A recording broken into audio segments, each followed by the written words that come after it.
Hi friends, இப்போ நம்ம டேஸ்டியான சோயா சங்க்ஸ் ஃப்ரை எப்படி செய்கிறதுன்னு பார்க்கலாம். ஃபஸ்ட்டு நம்ம தேவையான அளவு எண்ணெய் சேர்த்துக்கலாம். சேர்த்துட்டு எண்ணெய் சூடானோன்னே அதில் கொஞ்சம் கடுகு பொரிச்சோன்னே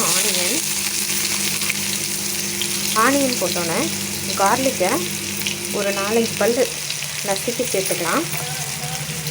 சேர்த்துட்டு நல்லா மிக்ஸ் பண்ணிக்கலாம். ஆனியன் நல்லா ஃப்ரை ஆகிடுச்சு. அதோட டொமேட்டோ, சின்ன தக்காளி, தேவையான அளவு சால்ட் சேர்த்துக்கலாம்.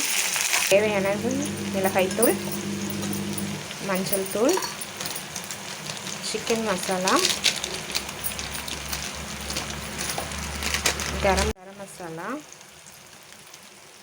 சேர்த்துட்டு நல்லா மிக்ஸ் பண்ணிக்கோங்க. மிக்ஸ் பண்ணிவிட்டு சோயா சாஸை ஊற வச்சு தண்ணியெல்லாம் பிழிஞ்சிட்டு எடுத்து வச்சுருக்கோம்.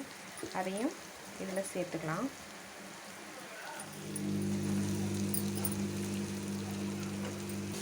சேர்த்துட்டு நம்ம எல்லாத்தையும் நல்லா கிளறி விட்டுடலாம். கிளறி விட்டு ஒரு 5 மினிட்ஸ் கழித்து ஸ்டவ் ஆஃப் பண்ணிவிட்டு நம்ம எடுத்து சர்வ் பண்ணலாம்.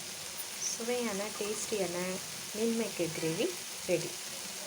நீங்கள் ட்ரை பண்ணி பார்த்துட்டு எப்படி இருக்குன்னு சொல்லுங்கள்.